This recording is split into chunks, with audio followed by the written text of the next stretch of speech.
नमस्कार, आप देख रहे हैं टीएनआर न्यूज़ का खास कार्यक्रम सवाल जो आपका है। मैं हूं आपके साथ में राकेश निर्मलकर। इस समय हम मौजूद हैं रायपुर पश्चिम विधानसभा क्षेत्र में और यहां पर बहुत ही ज़्यादा कांटे का मुकाबला इस बार भी होने वाला है, क्योंकि इस बार लगातार कई पार्टियां जोर आजमाइश कर रही है इस किला को फतह करने के लिए। वर्तमान में यहाँ पर इस विधानसभा क्षेत्र से विकास उपाध्याय कांग्रेस पार्टी के विधायक हैं। यहाँ से लगातार राजेश मूणत जी विधायक रह चुके हैं, लेकिन इस बार मामला थोड़ा गर्म है, क्योंकि इस बार जनता कांग्रेस छत्तीसगढ़ ने अपना प्रत्याशी घोषित किया है यहाँ पर भगत राम हरबंस जी को, और उन्हीं के साथ हैं इस समय मौजूद हैं। सर, बहुत बहुत स्वागत है आपका हमारे इस खास कार्यक्रम में। बहुत बहुत धन्यवाद सर आप लोगों का। देखिए, एक जो पहली पड़ाव रहता है सर, हमारा पहला जो कड़ी रहता है, हम हर किसी प्रत्याशी के जीवन के बारे में झांकना चाहते हैं कि वो कैसे थे, कैसे राजनीति में आए और आखिर वो करना क्या चाहते हैं इस क्षेत्र में। पहले अपने जीवन के बारे में बताइए, फिर उसके बाद में राजनीतिक चर्चा पे आप सभी को जय जोहार, जय छत्तीसगढ़ जी।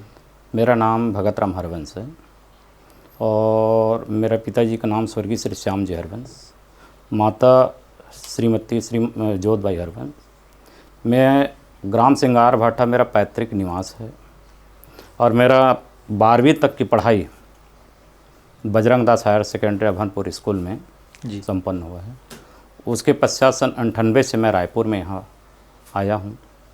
वहाँ से आने के बाद जैसे मेरे बड़े भाई के स्वर्गवास होने के पश्चात मेरी माली स्थिति बहुत ख़राब हो गया था, तो आने के पश्चात मैं लगभग 1.5 से 2 साल तक यहाँ आने के बाद हेमाली का काम किया हूँ। हेमाली का काम करते करते मैं सब्जी व्यवसाय लगभग 15 से 20 साल तक मैं सब्जी व्यवसाय में जुड़ा हूँ। आज भी अभी लगभग कुछ दिन ही हुआ है मेरे सब्जी व्यवसाय बंद किए। ऐसा क्यों? क्योंकि अभी चुनाव टिकट मिला है, इस कारण उसमें सक्रिय रहने के नहीं, चुनाव सक्रिय तो लगभग मेरे को सर 4 से 5 साल हो गया मेरे को। नहीं, वो नहीं कह रहा हूँ सर, जैसे अभी आपको प्रत्याशी घोषित किया गया है, इसीलिए थोड़ा सा उस पर ध्यान नहीं दे पा रहे हैं। इसी नाम से उस पर ध्यान नहीं दे पा रहा हूँ। बाकी मेरा मूल काम था अभी भी सब्जी का विक्रय। जी। लेकिन एक बड़ी जिम्मेदारी सौंप दी है सर आपको। जी सर। जनता कांग्रेस छत्तीसगढ़ ने, क्योंकि सर बहुत बड़ी चुनौती है जी। बड़े बड़े नेता, कैसी है तैयारी? मेरे को ये भी मालूम है सर कि दोनों नेता मान के चल दोनों शेर है, है ना, और मैं उसके चुनौती को भी स्वीकार करता हूँ। कैसे? क्योंकि आपने पहले देख चुके हैं कि माननीय राजेश मूणत जी विगत 15 साल से विधायक रह चुके हैं और बहुत बड़े पोस्ट में यानी मंत्री रह चुके हैं। उसके कार्य का भी सराहना करता हूँ मैं, लेकिन जिस हिसाब से यहाँ के निवासियों से पश्चिम विधानसभा के संपूर्ण जनता के बीच में उसकी छवि है, ये पूरी दुनिया में जग जाहिर है।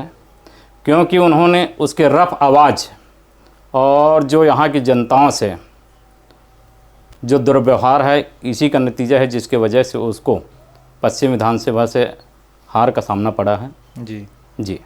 तो 5 साल को कैसे देखते हैं? विकास उपाध्याय है, विकास उपाध्याय भी है सर। मैं ये कहना चाहूँगा, विधायक जरूर रहे हैं, लेकिन उन्होंने आज तक पश्चिम विधानसभा में, मैं चैलेंज के साथ कहना चाहूँगा, पश्चिम विधानसभा में आज तक ऐसा कोई कार्य जिसका भूमि पूजन किया है। आज विकास भैया मेरे को ये बता दे कि वो उसका उद्घाटन किया, ऐसा नहीं है।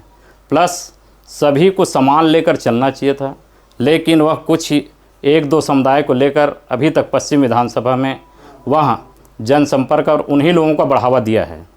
जी। अगर बात की जाए यहाँ पर, तो नगर निगम के 20 वार्ड आते हैं सर। जी।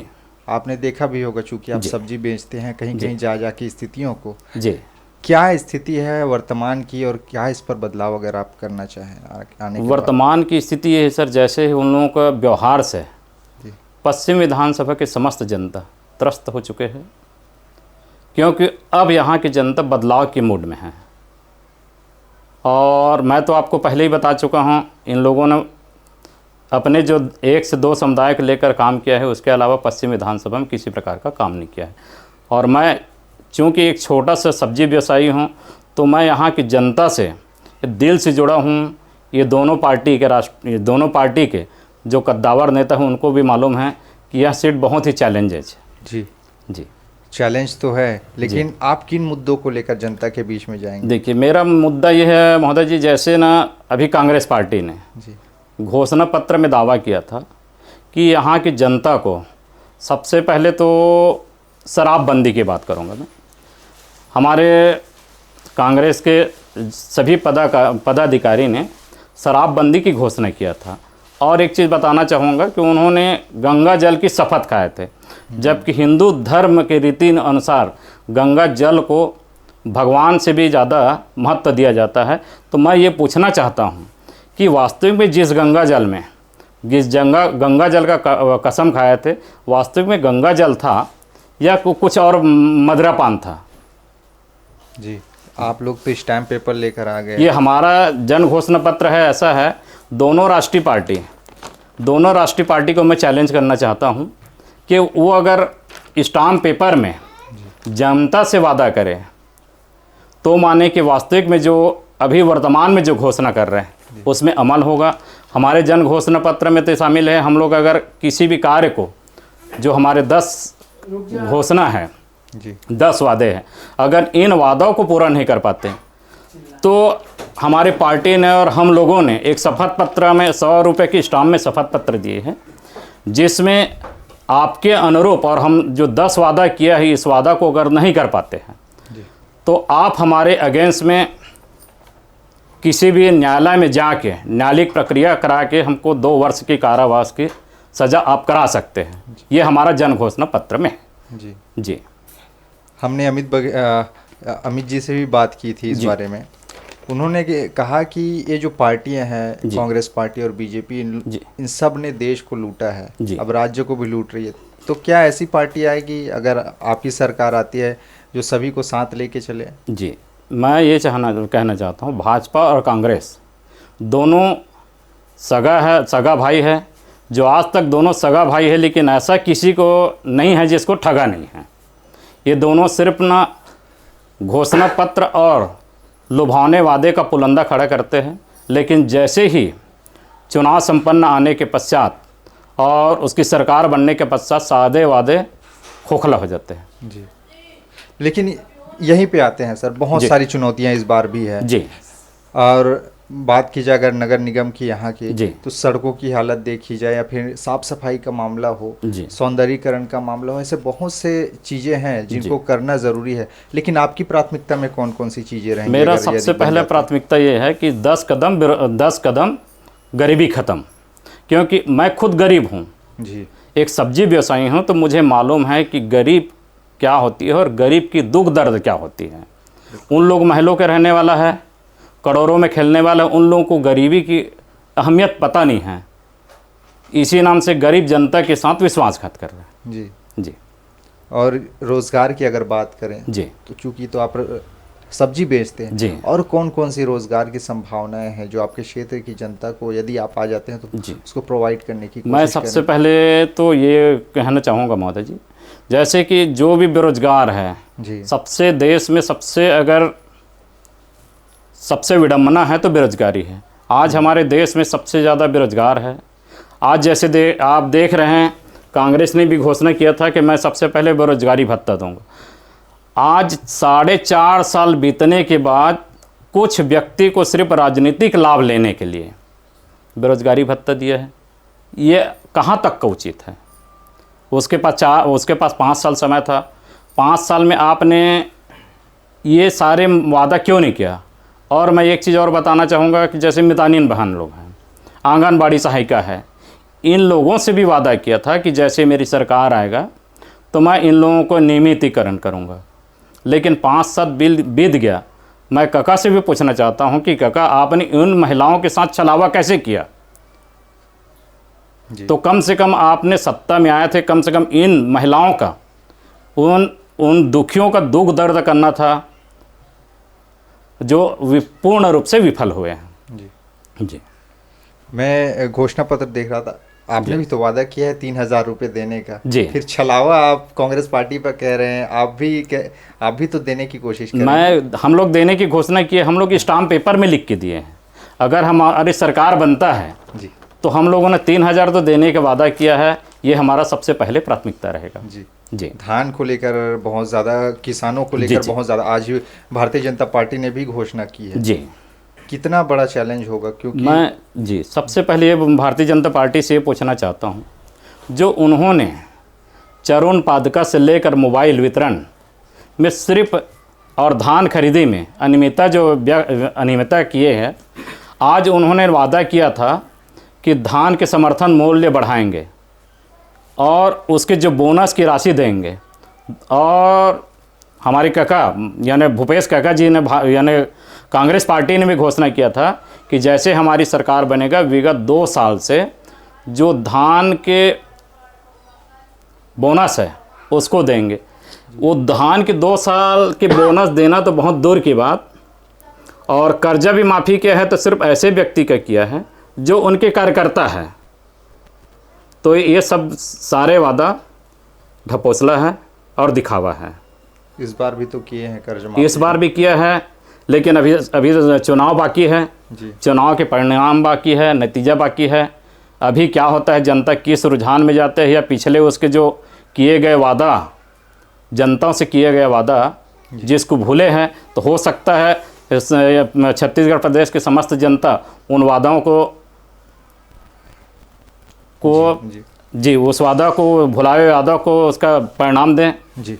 जी शराबबंदी एक बहुत बड़ा मुद्दा था, पिछली बार 36 वादे करके आई थी जी। जिसमें ये भी था, लेकिन घोटाले का आरोप, चूंकि हम शहर में बैठे हैं रायपुर पश्चिम में, जी यहाँ पर भी कई सारी चीज़ें संचालित होती हैं। जी। आप किस पक्ष में हैं? शराबबंदी होनी चाहिए नहीं है? देखिए महोदय जी, पूरा संपूर्ण समाज के नाश करने वाला कोई चीज़ है तो मादक पदार्थ है। और कांग्रेस पार्टी ने घोषणा पत्र में दावा किया था कि जैसे मेरी सरकार बनेगा शराबबंदी पूर्ण करूंगा। लेकिन मैं ये पूछना चाहता हूं कि शराबबंदी तो बहुत दूर की बात है। आपने समस्त जनता के घर घर में, जिस समय आपको कोरोना की दवाई पहुंचाना था, जिस समय दवाई पहुंचाना था, जिस समय आपको राशन पहुंचाना था, जिस समय मरीज के लिए एम्बुलेंस पहुंचाना था, उस समय आपने पूरे जनता के घर में आप शराब का होम डिलीवरी किया है। ये कौन सा न्याय है? तो आप समस्त जनता से ये छलावा क्यों कर रहे हैं, और जनता को आप मादक पदार्थ में ग्रसित करके उसके जीवन को क्यों नाश कर रहे हैं, मैं पूछना चाहता हूँ। लेकिन फिर भी और सारे मुद्दे हैं। सीजीपीएससी का मामला सामने आया, जिसमें से घोटाले भी सामने आए, एक ही परिवार के लोगों को नौकरी देने का। जी जी। इस पर आप क्या कहेंगे? देखिए, सीजीपीएससी वास्तविक में घोटाला हुआ है। सीजीपीएससी में मैं ये पूछना चाहता हूँ, जो वहाँ के चेयरमैन हैं और पर्टिकुलर 1 से 2 समाज के जो व्यक्ति हैं, क्या यहाँ के और अन्य जनता इतने योग्य नहीं हैं या सक्षम नहीं हैं जो उन्हें क्वालिफाइड किया था? क्योंकि मेरे यहाँ भी बच्चे अभी सीजीपीएससी की यानी पीएससी की तैयारी कर रहे हैं जी। तो मैं ये चाहता हूँ कि जिस व्यक्ति को जिस जिम्मेदारी दिया गया है, वो सिर्फ अपने परिवार को देने के लिए जिम्मेदारी दिया गया है, या छत्तीसगढ़ के समस्त बेरोजगारों को उसके इच्छा शक्ति के अनुसार, उसके पढ़ाई की इच्छा शक्ति के अनुसार उसको रोजगार देने की बात कही गई थी? जी। तो इस पर कोई परिवर्तन होगा आपके, यदि सरकार बन जाती है? मैं ना बेरोजगारों से ये पूछना, मैं बेरोजगारों से अपील करना चाहूँगा, जिस प्रकार उन्होंने छत्तीसगढ़ के समस्त बेरोजगारों को छला है, उसी प्रकार मैं बेरोजगारों से अपील करना चाहूँगा कि ऐसे सरकार को तत्काल, अभी हमारा अधिकार है, जिस सरकार का भी हम अधिकार वह सरकार बनाना चाहेंगे वो हमारे हाथ में है। तो ये समस्त जनता के हाथ में है, ताकि ऐसे छलावा करने वाले सरकार के पक्ष में ना जाकर जो स्वतंत्र, जो निष्पक्ष और सभी को एक समान लेके काम करने वाले व्यक्ति को अपना मताधिकार का प्रयोग करें। जी। लेकिन ये एक तरह से देखा जाए तो काफ़ी ज़्यादा चुनौती है सर आपकी पार्टी के लिए जी, क्योंकि बहुत से विधायक पिछली बार चुन के आए, ऐसा नहीं कि नहीं चुन के आए आपकी पार्टी से, लेकिन बहुतों ने बगावत शुरू कर दी, पार्टी छोड़ गए। इस बार उनको देखकर कहीं ऐसा नहीं है कि इस ढंग की स्थिति उत्पन्न हो जाएगी? देखिए, सबसे पहले तो भारतीय जनता पार्टी का एक फंडा है लोटस, जिनके माध्यम से जितने भी, क्योंकि केंद्र में सरकार है, उसका केंद्र में सरकार है, तो वो चाहता है कि जितने भी विधायक है उसको खरीद फरोख्त करके अपने पार्टी में शामिल किया जाए, अपने सिर्फ भारतीय जनता पार्टी को मजबूत किया जाए। लेकिन ये सही नहीं है। जी जी। कांग्रेस और बीजेपी दोनों बहुत पैसे वाली पार्टी है, और आप अभी शुरुआती स्टेज में है, धीरे धीरे ऊपर, तो एक तरह से चुनौती है, लेकिन जनता कितना समझेगी आपको? देखिए, भाजपा और कांग्रेस जी दोनों एक मियाँ बीवी की तरह है, क्योंकि दिन में तो झगड़ा होते हैं, लेकिन रात में जैसे दोनों के बीच में विभक्त होता है, उसी प्रकार है भाजपा और कांग्रेस दोनों हैं। जी। दिन में तो एक दूसरे के बुराई करेंगे, लेकिन एक ही थाली में खाएंगे। जी। जी। अभी अमित जोगी जी की बात करें तो पाटन विधान एक बहुत बड़े सीट से लड़ रहे हैं वो, जी। क्या लगता है उनका भविष्य कैसा रहेगा आपके दृष्टिकोण से? देखिए, पाटन विधानसभा से भैया जी ने नामांकन भरा है, तो वहाँ जितना भाजपा और कांग्रेस, क्योंकि एक कका भतीजा का रिश्ते हैं हाँ। और एक परिवार का मुद्दा है, तो ये बताइए, मैं पाटन विधानसभा के जनता से पूछना चाहता हूँ, क्या सिर्फ कका ही भतीजा का वह वर्चस्व है? वहाँ के और पाटन में कोई ऐसा व्यक्ति नहीं है जिसको विधायक बना सके या सांसद बना सके? जी। जी। लेकिन अब आपके क्षेत्र पे ही लौटते हैं सर, तैयारी बहुत है। जी। कौन कौन से वो कार्य होंगे जिसको आप अगर बन जाते हैं तो करेंगे? मैं प्राथमिकता में 3 बता दीजिए। मैं सबसे पहले तो ये बोलना चाहता हूँ कि क्षेत्र में जितने मूलभूत सुविधा हैं, हाँ। जैसे सड़क है, जी। बिजली है, स्वास्थ्य है, शिक्षा है, ये मेरा सबसे पहले प्राथमिकता है। और इस क्षेत्र में मान के चल, हर 10 से 15 घर के अंतराल में जो मादक पदार्थ की बिक्री हो रहा है, जिसको पूर्ण रूप से बंद कराना। जी। जी। और शिक्षा की दिशा में, स्वास्थ्य शिक्षा की के दिशा में तो आपको मालूम है, मान के चल जितने भी आत्मानंद अभी वे किए हैं, जी। लेकिन वहाँ के स्तर को देख लीजिए, पढ़ाई, मैं इसका भी सम्मान करता हूँ कि आत्मानंद स्कूल चालू किया है, इसका सम्मान करता हूँ। काका का इसके लिए मैं बहुत बहुत धन्यवाद देता हूँ, जो गरीब बच्चा को आत्मानंद में पढ़ाने के उद्देश्य से, गरीब बच्चा को आत्मानंद में पढ़ाने के उद्देश्य से जो शिक्षा संचालित की है, लेकिन उस शिक्षा प्रणाली में बहुत घोटाला हो रहा है। वो सिर्फ अपने जो कार्यकर्ता है उनके बच्चे को आत्मानंद में स्कूल में दाखिला दे रहे हैं। ये कहाँ तक का न्याय है? बहुत बड़ा आरोप लगा रहे हैं आप। ये वास्तविक है? कहीं भी किसी बच्चे के, यहाँ से मेरे मोहल्ला के 50 बच्चे ऐसे गए थे जिसको ना आत्मानंद में स्कूल नहीं दाखिला नहीं मिला है। विधायक महोदय से कई बार गिड़गिड़ा चुके हैं। पानी के लिए 10 बार फ़ोन करना पड़ता है, लाइट के लिए 10 बार फ़ोन करना पड़ता है। और तो और यहाँ के बच्चे लोग, ये साधारण से ये जो पुस्तकालय है, वहाँ एडमिशन के लिए फ़ोन करते हैं तो वो विधायक महोदय लोग फ़ोन नहीं उठाते। जी। जी, इतना भ्रष्ट हो चुके हैं सरकार। और स्वास्थ्य को लेकर क्या कुछ प्लान? स्वास्थ्य आपको ही मालूम है, देख लीजिए, यहाँ जिसका लाठी उसका भैंस। जी। किसी भी शासकीय हॉस्पिटल में चले जाइए आप, जिसका पहुंच है, जिसके पास सक्षम है, उन्हीं का पहले प्राथमिकता होता है स्वास्थ्य में। जी। इस पर सुधार करना चाहेंगे आप? सुधार जी बिल्कुल होना चाहिए, क्योंकि सबसे पहले सभी लोग, चाहे गरीब हो चाहे अमीर हो, जी, स्वास्थ्य सभी को एक समान अधिकार वे मिलना चाहिए, उसको इलाज कम। लेकिन यहाँ तो ऐसा है ही नहीं है। जी। चल, बहुत बहुत धन्यवाद सर। जाते जाते आपके क्षेत्र की जनता को अगर आप कुछ संदेश देना चाहें? मैं सबसे पहले जय जोहार, जय छत्तीसगढ़। मैं छत्तीसगढ़िया सब्जी बेचने वाला व्यापारी हूँ। सभी से निवेदन करता हूँ कि आपने विगत 15 साल से भारतीय जनता पार्टी की सरकार को देख लिए हैं और विगत 5 साल से कांग्रेस की सरकार को भी देख लिए हैं। अब कम से कम एक क्षेत्रीय पार्टी को मौका दीजिए और हमारा जो मिशन है, 10 कदम गरीबी ख़त्म, और हम लोगों ने भारत में सिर्फ ऐसा एक पार्टी है, क्षेत्रीय पार्टी है, जिन्होंने स्टाम्प पेपर में अपने 10 वादों को लिख कर दिए हैं। और ऐसा अगर भारतीय जनता पार्टी और कांग्रेस में उसमें हिम्मत है तो वो भी स्टाम्प पेपर में लिख कर समस्त जनता के बीच में अपने घोषणा पत्र को प्रस्तुत करें, तभी यहाँ की जनता उसके ऊपर विश्वास करेगा।